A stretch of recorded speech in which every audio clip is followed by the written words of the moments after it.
Before the gods ruled Olympus, the Titans held the world in their grip.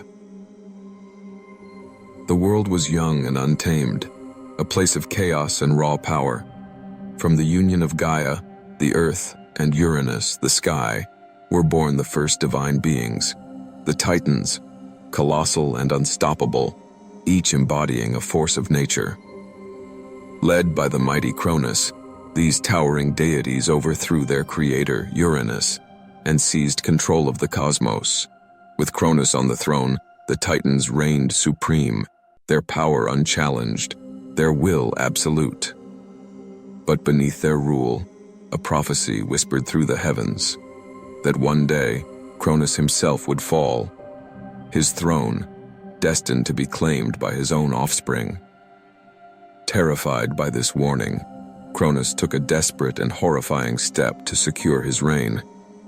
As each of his children was born, he swallowed them whole, imprisoning them within his own body, ensuring they could never rise against him. Yet hope remained. Rhea, driven by love and desperation, hatched a plan to save her youngest child, a child who would grow to fulfill the prophecy and lead a rebellion that would shake the heavens themselves. Rhea's heart ached as she handed over her newborn son, Zeus. She knew it was the only way to save him from Cronis's insatiable hunger for power.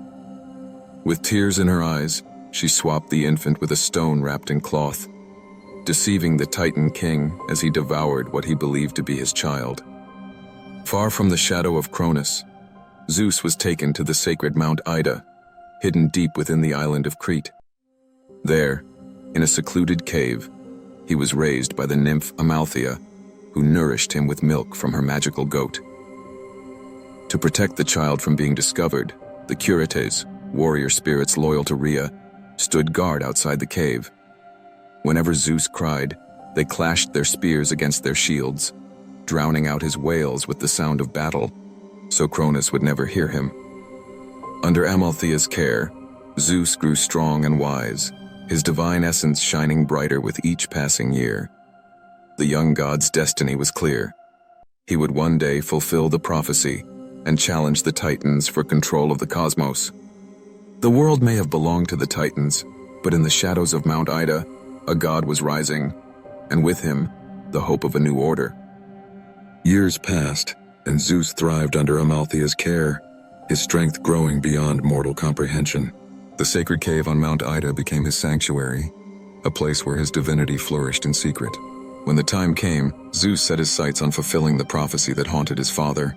Armed with cunning and determination, he devised a plan to free his siblings, those who had been imprisoned within Cronis's very body.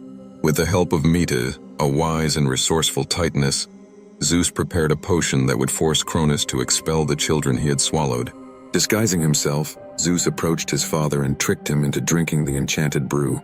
One by one, his siblings emerged: Poseidon, master of the seas; Hades, the keeper of the underworld; Hera, the queen of the gods; Demeter, the goddess of the harvest; and Hestia, the guardian of the hearth. Together, they stood as a united force, their collective power igniting a spark of rebellion that would challenge the Titans' rule. What began as a prophecy was now a reality. Zeus and his siblings, the Olympians, were ready to rise and take their place in the cosmic order. With his siblings freed from Cronis's stomach, Zeus knew he needed more than just his family to overthrow the Titans. He sought powerful allies to tip the scales of war. From the dark abyss of Tartarus, Zeus released the Cyclopes, master craftsmen, and the Hecatoncheires, the hundred-handed giants. Grateful for their freedom, they pledged loyalty to Zeus and the Olympians. The Cyclopes forged divine weapons to arm the gods for battle. Zeus's thunderbolts would bring the fury of the skies, Poseidon's trident could shatter the earth, and Hades's helm rendered him invisible, perfect for striking from the shadows. With these mighty allies and weapons, the Olympians prepared to challenge the Titans in a war that would decide the fate of the cosmos. The war began with a thunderous roar that shook the very foundations of the cosmos. It wasn't just a battle for power, it was a fight to determine the rulers of existence itself. On one side stood the Titans, ancient and towering, wielding the primal forces of creation. On the other, The Olympians, young gods fueled by determination and armed with divine weapons. The first clashes were brutal, echoing across the heavens and the earth. The Titans, led by Cronis, unleashed their wrath with devastating force. They tore mountains from the earth and hurled them like missiles, creating cataclysmic explosions. The skies burned with their fury, and the Olympians struggled to hold their ground. For years, the Titans dominated the battlefield. Their overwhelming strength and experience made them seemingly invincible. The Olympians, though brave, were scattered and desperate, their youthful inexperience glaring in the face of the Titans' might. But the Olympians refused to surrender. While the Titans relied on brute strength, Zeus and his siblings began to strategize. They turned desperation into cunning, learning to fight as a unified force. Poseidon unleashed tidal waves to scatter the Titans, while Demeter wove vines and roots into barriers to slow their advance. Hades, with his helm of darkness, became the shadow of death itself, vanishing and striking fear into the hearts of their enemies. But even with these tactics, the Olympians found themselves on the brink of defeat. The Titans' sheer power seemed unstoppable, until Zeus turned to his secret weapon. From the shadows of Tartarus came the Titanomachy, the 100-handed giants, released from their chains to join the Olympians. With each arm, they hurled boulders and fire with a ferocity unmatched by anything the Titans had ever faced. Their arrival shifted the tides of war. For the first time in the war, the Titans faltered. Cronis, though relentless, could see the balance of power beginning to tilt. The Olympians were no longer just upstarts. They had become a force capable of challenging the gods of old. The war had raged for 10 years, and the battlefield was drenched in the echoes of divine fury. The Titans were relentless, their power carving destruction into the world, while the Olympians, bolstered by strategy and allies, refused to break.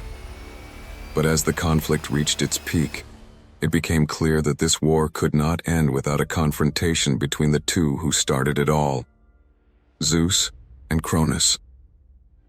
Zeus, armed with the might of lightning and the fury of rebellion, stood against the father who had devoured his siblings. Cronis, the embodiment of ancient power, loomed larger than life, wielding his fearsome scythe, a weapon that had once felled the primordial sky itself. The air crackled with tension as father and son locked eyes, their forces watching in breathless anticipation. The clash began with a roar that shook the heavens. Zeus unleashed a barrage of lightning, illuminating the battlefield in blinding flashes. Cronis met each strike with his scythe, slicing through the air with enough force to split the earth. Their power was unmatched, each blow creating ripples of destruction that left both Titans and Olympians frozen in awe. Lightning and fury met ancient might in a battle that seemed to last an eternity. Cronis's strength was vast, but Zeus fought with the resolve of a god who had everything to lose and everything to gain. With each strike, Zeus grew stronger, his determination burning brighter than the bolts he wielded. In a final desperate attack, Cronis swung his scythe with all his might, aiming to end the rebellion in one strike. But Zeus, with a deafening cry, summoned the full power of his lightning and struck with such force that the sky itself seemed to shatter. When the light faded, Cronis lay defeated. The once mighty king of the cosmos was now powerless, his scythe shattered and his forces scattered. Zeus stood victorious, a new king crowned not by birthright, but by the might of his will and the courage of his heart. The battlefield fell silent. The Titans, once rulers of the cosmos, lay defeated, their immense forms broken and their power spent. The earth bore the scars of their wrath, but the war was over. The Olympians had triumphed. Zeus, now wielding the authority of a king, did not let their victory spiral into chaos. One by one, the Titans were bound in unbreakable chains, their colossal forms dragged to the depths of Tartarus, the most desolate prison of the underworld, where even their immense power would never escape. As Cronis was cast into the abyss, the era of the Titans came to an end. The age of chaos and unchecked power was over. In its place rose a new order, one ruled not by fear, but by the will of the gods who had fought to create it. With the Titans imprisoned, the Olympians divided the realms. Zeus claimed the sky, Poseidon the seas, and Hades the underworld. Together, they brought balance to the cosmos, forging a new era that would define the myths of millennia to come. The Titanomachy was more than a war. It was the death of an old world and the birth of a new one. The Olympians, forged in the fires of rebellion and war, would go on to become the architects of a golden age of gods and mortals alike.